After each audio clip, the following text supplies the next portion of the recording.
नाज़रीन, इस मुल्क का सबसे बड़ा अलमिया पता क्या है कि जो भी इस मुल्क की बेहतरी के लिए कुछ करता है तो उसको गद्दार ठहराकर खुडे लाइन लगाने की कोशिश की जाए। आज सेहत कार्ड से फायदा उठाने वाला हर शहरी इमरान खान को दुआएं देता है। वो टेलीथॉन नहीं है, थप्पड़ है। फिर आपने कहा ये सियासी जमात है, ये सियासी जमातें नहीं है, ये ठगों के टोले हैं। इमरान से अगर लोगों को इतनी मोहब्बत होती तो 20 साल ना स्ट्रगल करनी पड़ती। सो पॉपुलैरिटी उसकी, भुट्टो को मार के नहीं आप उसको ख़त्म कर सके। इस हमाम में सारे नंगे हैं, इस हमाम का दरवाज़ा खोल। अब ये करें ना ज़रा टेलीथॉन, मौलाना फजलुर रहमान या नवाज शरीफ उधर बैठ के करते चलें, इसको कोई टका ना दे। वो खुद घुमा घुमू के इधर दे दवा के अपने मंगवा ले तो होगा ना, कख नहीं।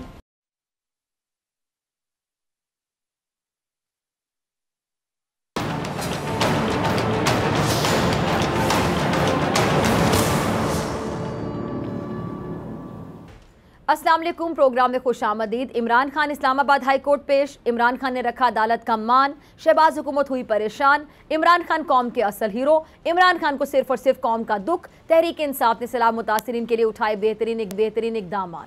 नाज़रीन, तौहीन अदालत केस में इमरान खान ने अदालत में पेश होकर मुखालिफिन के मुंह बंद कर दिए। इमरान खान के मुखालिफिन शायद ये समझ रहे थे कि आज या तो इमरान खान अदालत में पेश होंगे ही नहीं, या फिर अगर वो पेश होते हैं तो ऐसी सूरत में कोई बड़ा तसादुम होगा। लेकिन इमरान खान और उनकी जमात अमन पसंद है, जो इंतशार की सियासत पे यकीन नहीं रखते हैं।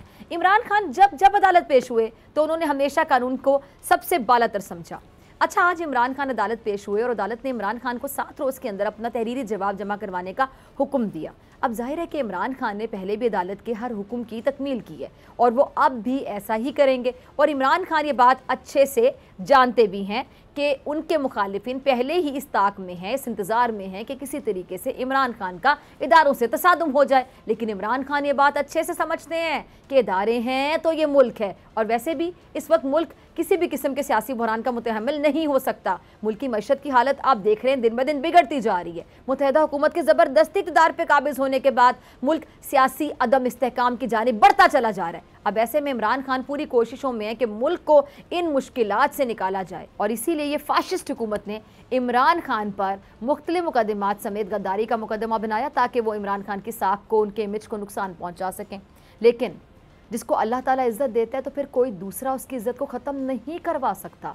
इमरान खान ने अपने दौरे हुकूमत में वो मिसाली काम सर अंजाम दिए और हुकूमत से बाहर रहकर भी उन्होंने अवाम की भरपूर खिदमत की, और वो अब भी अवामी खिदमत के शोबे में अपनी पहचान बनाते चले जा रहे हैं। लेकिन अफसोस है कि उन पर गद्दारी जैसे संगीन इल्ज़ामात लगाए जा रहे हैं।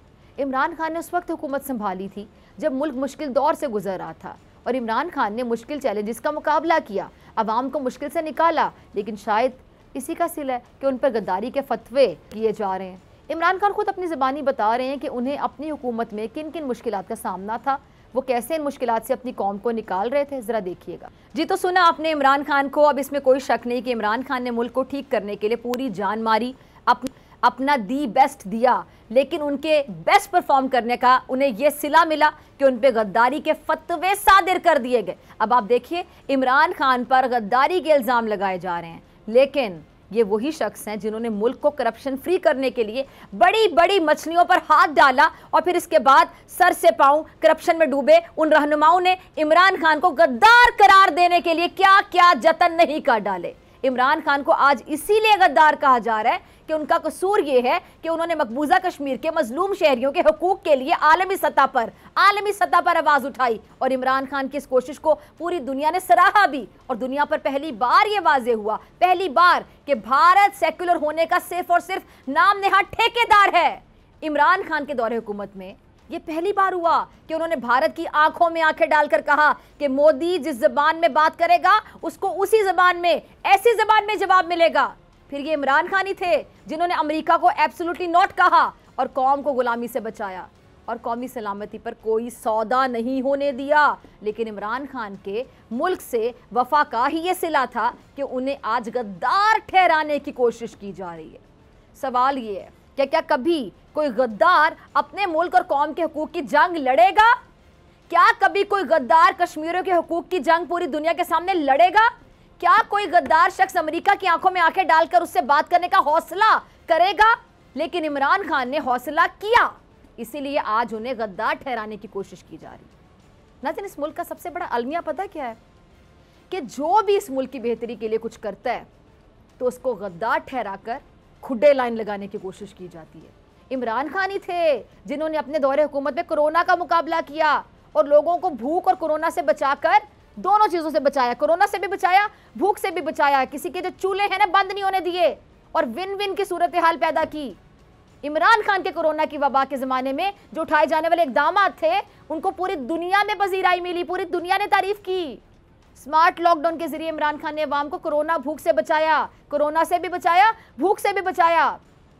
फिर वही इमरान खान जिनको गद्दार करार देने की पूरी कोशिश की जा रही है, उन्होंने सेहत कार्ड के जरिए सेहत की मुफ्त सहूलत देकर सेहत के शोबे में ना सिर्फ इनकलाब जो है वो बर्पा किया, इनकलाबी कदम उठाया, बल्कि फलाही रियासत की बुनियाद भी रखी। और सेहत कार्ड के तहत ऐसे जो शहरी हैं उन शहरियों को सेहत की मुफ्त सहूलियात फराम करने का ऐलान किया गया, जो माली मुश्किल की वजह से अक्सर अस्पतालों का रुख कर ही नहीं पाते, बेचारे बीमार घर में पड़े रहते हैं। इमरान खान ने इस मंसूबे को खैबर पख्तूनख्वा से फैलाकर 8 करोड़ पाकिस्तानियों तक पहुंचाया। आज सेहत कार्ड से फ़ायदा उठाने वाला हर शहरी इमरान खान को दुआएं देता है। अब सवाल ये है कि भला किसी गद्दार को कौम दुआएं देती हैं? कैसा गद्दार है ये जिसे कौम दुआएं देती है? कौम इसके लिए दुआ करती है, इस बंदे के लिए जिसका नाम है इमरान खान, कौम दुआएं करती है। फिर इसी तरह इमरान खान जिनको आज गद्दार कहा जा रहा है, उन्होंने ही अपनी हुकूमत में आसान घर स्कीम के तहत बैंकों को आसान शराइत पे कर्जा फराम करने की स्कीम शुरू की। इस स्कीम के तहत मुख्तलिफ मुद्दत के लिए 20 लाख से लेकर 1 करोड़ तक कर्जे फराहम किए गए। फिर इसी तरह आज जिस इमरान खान को मुल्क दुश्मन कहा जा रहा है, उसी इमरान खान ने कोई भूखा ना सोए समेत लंगर खाने और गरीब को छत फराहम करने की स्कीम्स भी शुरू की। इन स्कीम्स के तहत गरीब तबके को रिलीफ देने की कोशिशें शुरू की गईं। आज लंगर खाने और गरीब को छत फराहम करने के बदले इमरान खान को हर गरीब दुआ दे रहा है। सवाल मेरा वही है कि क्या किसी गद्दार को कोई गरीब दुआ दे सकता है, या किसी गद्दार को इतने ज़्यादा गरीब मिल के दुआएं दे सकते हैं? फिर इसी तरह इमरान खान ने डूबती मईशत को सहारा दिया, मुल्क के ग्रोथ रेट को 6% तक पहुंचाया और इमरान खान के दौरे हुकूमत में ओवरसीज़ पाकिस्तानियों ने जी भर के पैसा भेजा, क्योंकि वो एतबार करते हैं इमरान खान पे, एतमाद करते हैं कि पैसा भेजेंगे इस बंदे को जिस मकसद के लिए भेज रहे हैं उसी मकसद में इस्तेमाल होगा, कहीं और ज़ाया नहीं होगा। और इस तरह इमरान खान के दौरे हुकूमत में ही रिकॉर्ड तरसीलाते ज़र जो हैं वो इकट्ठी हुई, जो इससे पहले कभी भी किसी हुकूमत ने इतनी वाफिर तरसीलाते ज़र इकट्ठी नहीं की। अब सवाल ये है कि अगर इमरान खान मुल्क दुश्मन थे तो फिर ओवरसीज़ पाकिस्तानियों ने उन पर इतना अंधा भरोसा क्यों किया? और सबसे बढ़कर इमरान खान कैसा मुल्क दुश्मन है?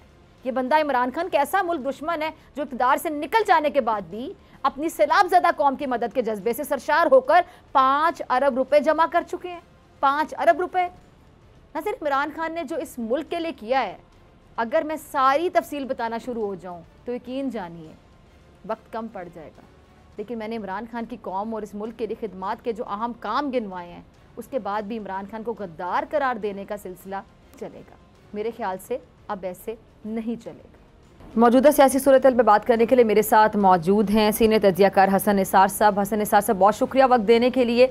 हसन निसार साहब, तौहीन अदालत केस में इस्लामाबाद हाई कोर्ट ने जो इमरान खान साहब से दोबारा 7 रोज़ में तहरीरी जवाब तलब कर ली है, तो खान साहब को किस किस्म का तहरीरी जवाब देना होगा? PTI की सियासत का मुस्तकबिल आपको क्या नज़र आता है? क्या हुकूमत के लिए इमरान खान को किसी भी तरह सियासत से नॉकआउट करना आसान होगा? नहीं, वो तो आसान नहीं, मुश्किल भी नहीं होगा, वो तकरीबन नामुमकिन होगा। एक बात। दूसरी बात यह है कि तौहीन अदालत जो है इसका ताल्लुक अदालत के ज़र्फ़ के साथ है, और अदालतों में, हमारी अदालतों में बड़ा ज़र्फ़ है। जिस किस्म की बातें नवाज़ शरीफ के वो रिकॉर्ड पे मौजूद हैं, उसके बाद कौन सी ऐसी तोप दिला दी है? मतलब कोई एहतियात करना चाहिए बहुत ज़्यादा। मैं हमेशा ये एक बात करता हूँ, पहली बार नहीं कर रहा, मैं 10वीं 15वीं बार कर रहा हूँ, ताकि लोगों को ये ड्रिल होता रहे, ताकि बाप या दादा होने का मतलब ये नहीं होता कि वोल हैं। बस मैं I wanted to become writer, my father was a highly educated man, बहुत ही पढ़े लिखे आदमी, उन्होंने ज़बरदस्ती मुझे इकोनॉमिक्स पढ़ाई। अब ये कोई फैसला नहीं था। अच्छा, he wanted me to become a civil servant, I said no, I am going to become a writer. उस वक्त मुझे जर्नलिज्म वगैरह का नहीं पता था, मैं बहुत प्रोटेक्टेड लाइफ थी मेरी। खैर, तो बाप दादा भी गलतियां करते हैं और बड़ी बड़ी बांगियां भी मारते हैं, लेकिन इसका मतलब ये नहीं होता कि आप बाप का गिरेबान या दादा की दाढ़ी पकड़ लो। इदारे हमारे इस तरह हैं, ये कोई अकले कुल नहीं है।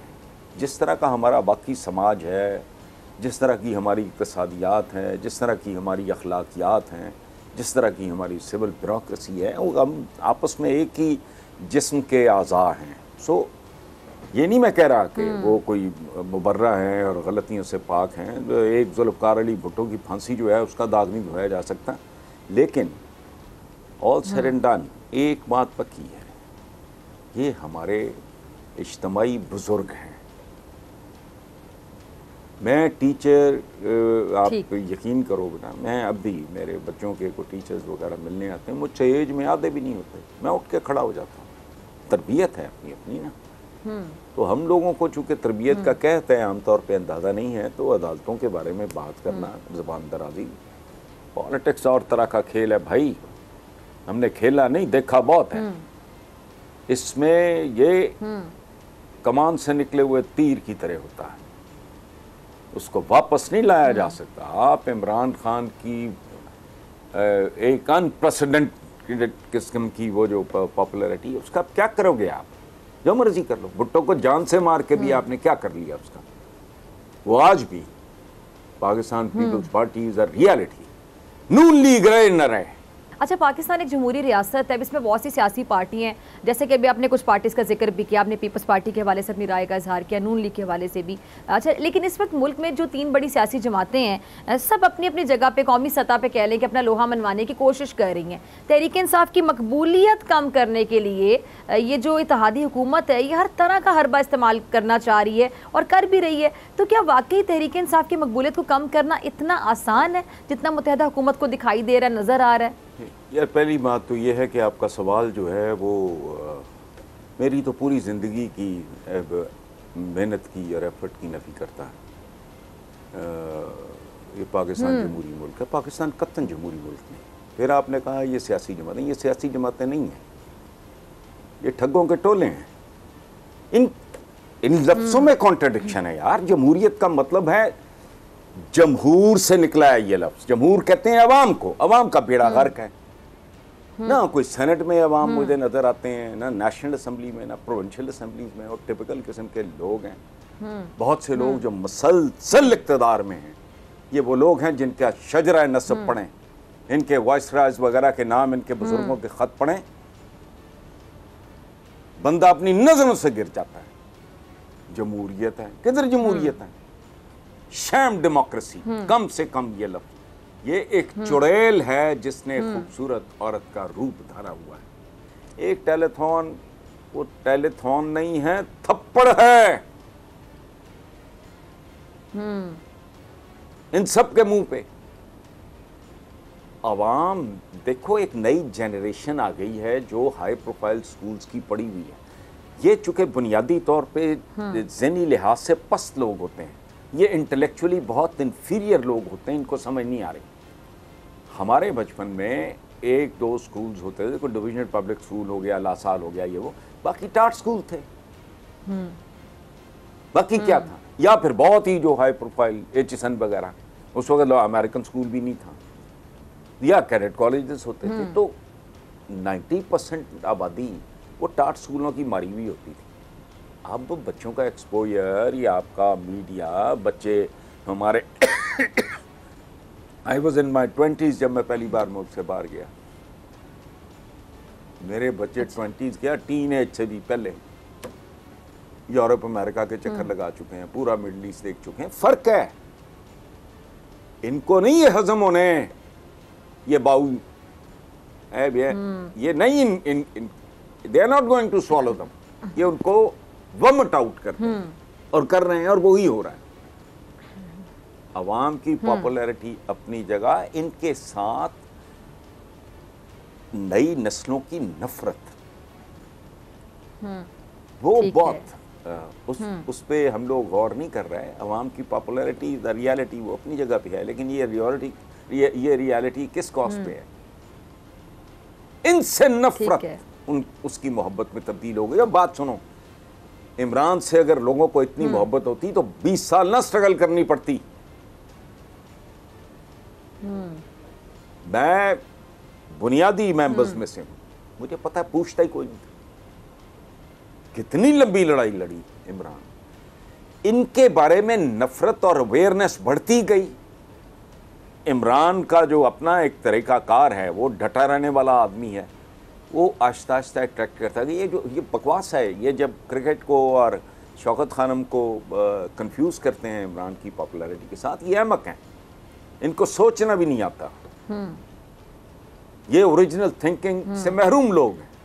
ओ भाई, अगर ये रियलिटीज़ होती उस वक्त वर्ल्ड बैंक भी, जब भी इसने को 25 साल जब भी बनाई, मैं सन भूल जाता हूँ, जब इसने पाकिस्तान तहरीक इंसाफ की बुनियाद रखी, तो मुझे बताओ वर्ल्ड कप कितना नया था। शौकत खानम बिल्कुल अभी जिसे कहते हैं पुंगर रहा था। ओपीडी के इफ्तिताह पे मैं, इमरान के एक दोस्त हैं, बहुत प्यारे मेरे भी दोस्त हैं, गोल्डी और फारूक, हम 3 लोग आए थे इधर, वीराने थे हॉस्पिटल उस वक्त की बात। तब तो किसी ने नहीं कंधों पे उठाया जी। ये लोग कंफ्यूज कर रहे हैं, इन्हें सोचना भी नहीं आता, या मुनाफिक हैं, बोलते नहीं हैं, मुझे नहीं पता। सो पॉपुलैरिटी उसकी, भुट्टो को मार के नहीं आप उसको ख़त्म कर सके। पॉलिटिशियन को पॉलिटिक्स के ज़रिए ही ख़त्म किया जाता है। अब इनका हुकूमत में आ जाना, कुदरत ने इनकी मत मार दी है। वो कहते हैं कि अल्लाह ऊपर बैठ के किसी को डांग नहीं मारता, उनकी मत मारता है। अब ये कोई हाल था, ये आके घुस गए। अब कुछ लोग कहते हैं कि नहीं, ये बड़े चालाक मकार यार सियाने लोग हैं, तजर्बाकार हैं, विच इज़ ट्रू ऑल्सो। अच्छा हसन निसार साहब, मुझे ब्रेक का कहा जा रहा है, नाज़रीन आपसे मुलाकात होगी ब्रेक के बाद।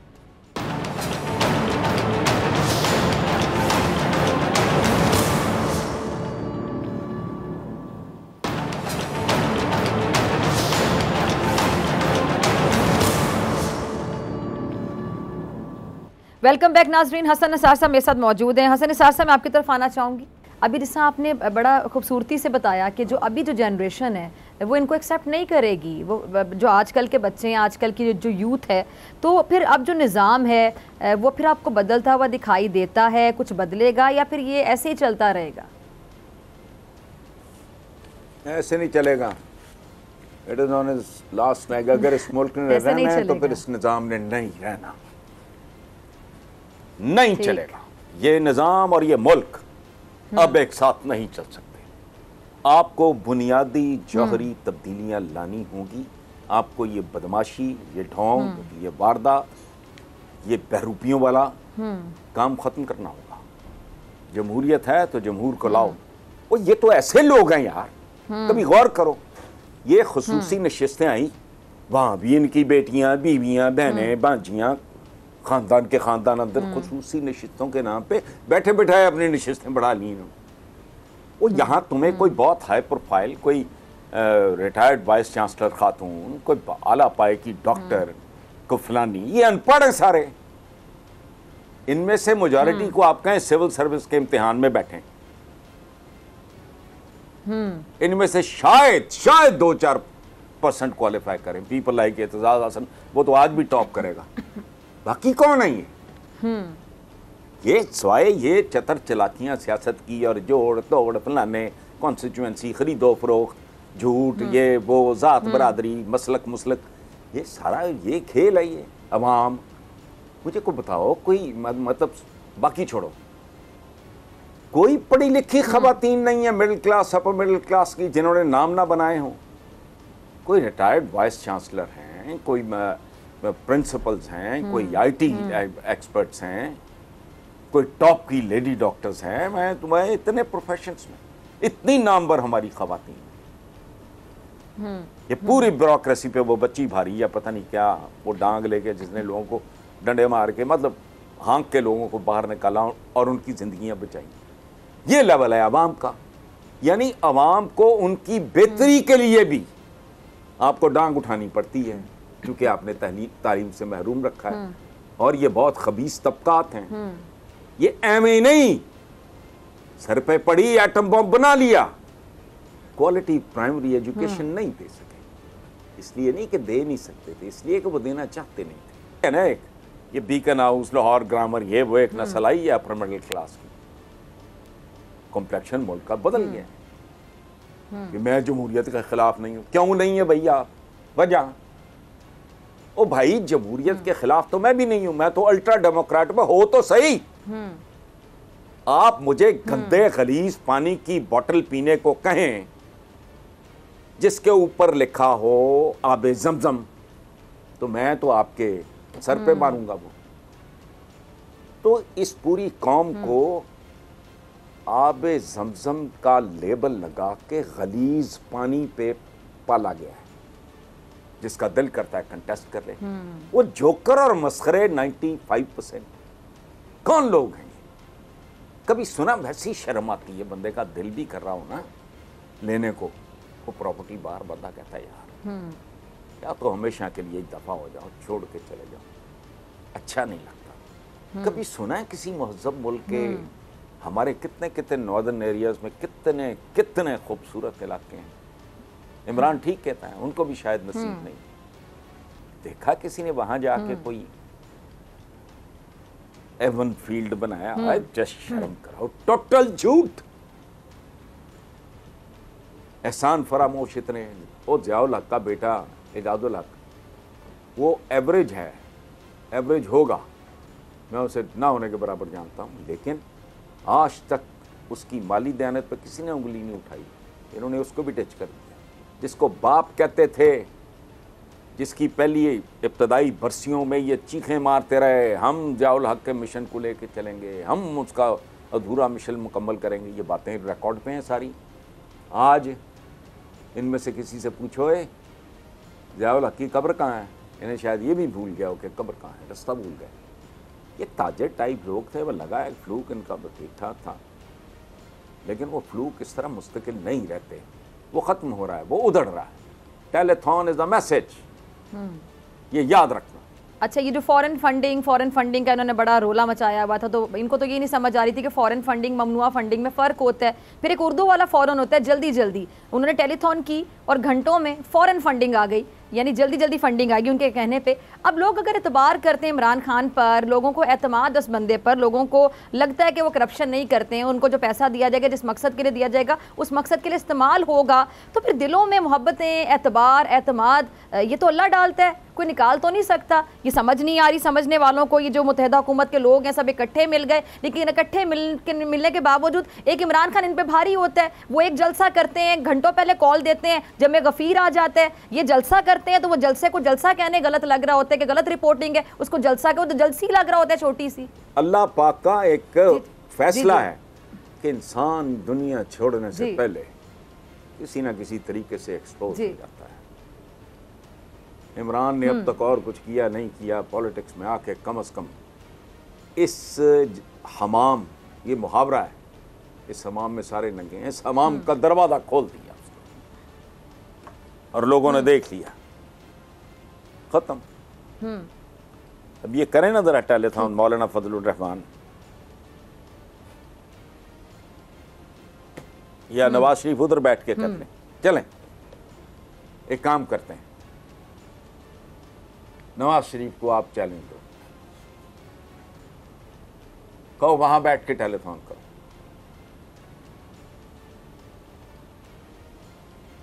इससे 1/10 भी, 1/10 में बहुत ज्यादा बोल गया हूं, एहतियातन, उसको कोई टका ना दे, वो खुद घुमा घुमू के इधर दे दवा के अपने को मंगवा ले, तो और गला कख भी नहीं पता है, लेकिन चूंकि ढीठ है। ये वो लोग हैं जो रंगे हाथों भी पकड़े जाएं तो मानते नहीं। चोरी चकारी के केसों में अदालतों तक आते जाते ये विक्ट्री के निशान बनाते हैं। ये इस मुल्क की बात करते हैं, ये इस मुल्क की खिदमत की बात करते हैं। तुमने पूरा मुल्क खा लिया, उजाड़ के रख दिया, बेड़ा गर्क नस्लों का कर दिया, नस्लें की नस्लें खा गए तुम। और ये एक बात क्या करते हैं, फॉरेन फंडिंग। ओए ये कर्जे क्या, कौन सी फंडिंग है, इस पे तो सूद भी देते हो, वो तो लेके आया है, लेकिन नहीं, टेक्निकल नॉकआउट है। इन्होंने तो भुट्टो को तख्तादार पे चढ़ा दिया। ये छोड़ो, ये निज़ाम जहाँ से हमारी बात शुरू हुई थी, ये निज़ाम तब्दील किए बगैर this country has no future. यहाँ तक आ गया है, बस अब बिल्कुल खाई के किनारे खड़ा है, अब भी होश कर लो। वो ये तो वो मुल्क है यहाँ PhD, एक बंदा प्रोफेसर लेक्चरर पॉलिटिकल साइंस का PhD, वो रिटायर होता है, गदागरों की तरह उससे दर दर फिरना पड़ता है अपनी पेंशन लेने के लिए। कोई शरीफ आदमी घर का नक्शा अप्रूव कराने के लिए दे, एक दफा ऑब्जेक्शन नहीं लगाते ताकि रिश्वत का रेट बढ़ता रहे। पहले एक ऑब्जेक्शन लगाएंगे, वो रिमूव करेगा आर्किटेक्ट, फिर दूसरी लगा देंगे, रेट रिश्वत का बढ़ा। ये तमाशा है। ये मौत का कुआं है। बिल्कुल। इसको अगर इंसानी माशरा बनाना है तो इंसानी कवानीन लाओ। डूब मरता भी कोई नहीं है, फिर कौन लाएगा बनाने भी बैठ जाते हैं। 14 अगस्त तो फलाना पता नहीं किधर क्या लोग हैं, चैन से नहीं बैठेंगे, आहनियात से निपटेंगे। ये क्या इनके 5-7 जुमले हैं, कोई मैली आंख से नहीं देख सकता, खून पसीना बहा देंगे, ये निछावर कर देंगे। वो तुमने क्या निछावर करना है? 50-100 करोड़ रख के बाकी मुल्क को वापस करो, कर्जे उतर जाएंगे सारे। ये इस मुल्क का सिर्फ 10 आदमी 100-100 करोड़ रख ले, रहने वाले जिन घरों में ये रह रहे हैं वो घर रख लें, बाकी सारा कुछ बेच के दे दें, मुल्क का कर्जा उतर ही नहीं जाएगा। बैरून मुल्क जो कर्जे हैं आपके, आप उन मुल्कों को शायद कर्जे देने के काबिल हो जाओ। मुल्क गरीब नहीं है, अवाम गरीब है, और दौलतमंद तरीन है हमारा पॉलिटिशियन। इतने ढीठ बेशर्म है, आज भी कहते हैं क़यामत तक रहने का। अल्लाह पाक ने कोई ठेका नहीं लिया हुआ, करतूत है। बगदाद बचा, दिल्ली बचा, गरनाता बचा, ढाका बचा। हमेशा रहने के लिए क्यों है? हमेशा रहने के लिए तुम्हें किसने कहा? टूटे सदियां बीत गए इस मुल्क को, अब भी समझ नहीं आ रही ढीठों की तरह जाए हमें ना। करतूत। रब्बुल आलमीन का एक नाम है मेरिट, 100% मेरिट। सो मैं छोड़ो। अच्छा हसन निसार साहब, ये मुल्क का अगला वजीर आजम कौन होगा? बहुत से लोग बस मैं आखिरी सवाल आपसे पूछ रही हूँ। अच्छा हसन निसार साहब, मुल्क का अगला वज़ीर आज़म कौन होगा आपके ख्याल में? और बहुत से लोग ये कहते हैं कि सब कुछ जो हो रहा है, जो इत्तेहाद बना, फिर नून लीग बुरी तरह से एक्सपोज हो गई, महंगाई इन्होंने ख़त्म करनी थी आगे, बल्कि महंगाई बढ़ा दी, तो नून लीग जो है इसका वोट बैंक बड़ा मुतासर हुआ। जो पंजाब के ज़िमनी इंतखाबात में भी देख लिया, बदतरीन शिकस्त जो नून लीग को हुई, और लाहौर को, पंजाब को, खासतौर पर लाहौर को अपना गढ़ कहते हैं। अच्छा अभी आगे आप क्या देखते हैं कि पीपल्स पार्टी इसमें वाकई फ़ायदा ले गई? क्योंकि बहुत से लोग कहते हैं कि बड़े ज़हीन हैं आसिफ अली जरदारी साहब, स्मार्ट मूव के बड़े माहिर हैं, बड़े एक्सपीरियंस्ड हैं, मुफाहमत के बादशाह भी हैं। एक और सवाल यहाँ बनता है कि जी अगर जरदारी साहब वाकई इतने ज़हीन हैं, तो जब उनका टेन्योर था तो मुल्क के लिए काम करते, जहानत को पॉजिटिव वे में इस्तेमाल करते, तो वाकई मुल्क कितनी तरक्की ना कर जाता। आपने कहा गढ़ रहा है, इनका गढ़ है, कोई किसी का गढ़ नहीं है। दिल्ली कभी मुसलमान हुक्मरानों, मुसलमानों को तो गढ़ गुड़ कोई नहीं रहा। अब किधर है? अभी मैंने स्पेन की बात की, किधर गए गढ़ गुड़? ये कल पीपल्स पार्टी का गढ़ था, अब वो पीपल्स पार्टी का गढ़ा है, उनको यहाँ टिकट होल्डर नहीं मिलता। इसलिए ये नून लीग का भी गढ़ा बन चुका है। इसलिए इसको छोड़ो। वज़ीर आज़म कौन होगा वो भी अंधे को भी पता है, जाहिल को भी पता है, लूले लंगड़े को भी पता है कि अगर मेरिट पे हुआ कोई तो वज़ीर आज़म इमरान खान है, नहीं हुआ तो कोई पपेट है। इसमें कोई शक नहीं कि आसिफ अली जरदारी साहब बहुत ज़हीन आदमी, all of them put together वो अकेला आदमी ज़्यादा ज़हीन है, उसका दिल भी बड़ा है। आप यकीन करो, मैं ये बात कर रहा हूँ, जो सलूक इन्होंने बेनज़ीर भुट्टो मरहूमा के साथ, जो ज़बान ये माओ जैसी नुसरत भुट्टो के बारे में इस्तेमाल करते रहे, जो कुछ इन्होंने आसिफ अली जरदारी ज़बान काटने के लिए कहा, मैं सच्ची बात बताऊं, मैं होता और मेरे बस में आ जाता, मैं इनको इबरत के निशान बना देता। वो इतने बड़े दिल और ज़र्फ का आदमी है, ज़हीन बहुत है, the way he has manipulated things, अगली नस्ल पे चला गया, वाइप आउट हो गया जो सो कॉल्ड जो बाकी वारिस थे। मैं नहीं कह रहा जायज़ कौन है ना जायज़ कौन, मैं कौन होता हूँ, अवाम का फैसला है।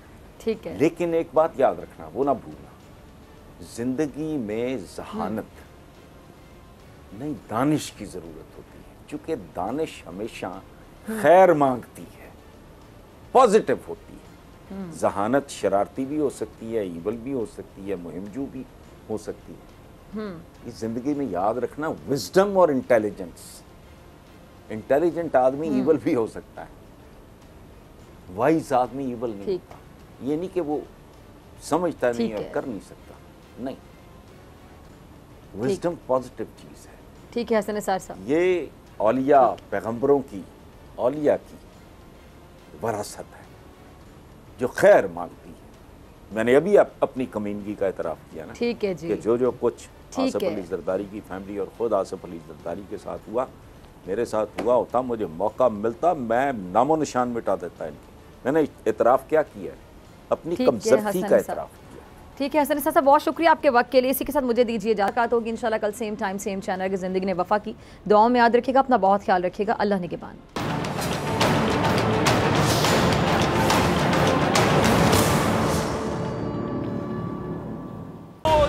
एक बार फिर नंबर 1 सब्सक्राइब करें और बेल दबाएं ताकि कोई खबर रह न जाए।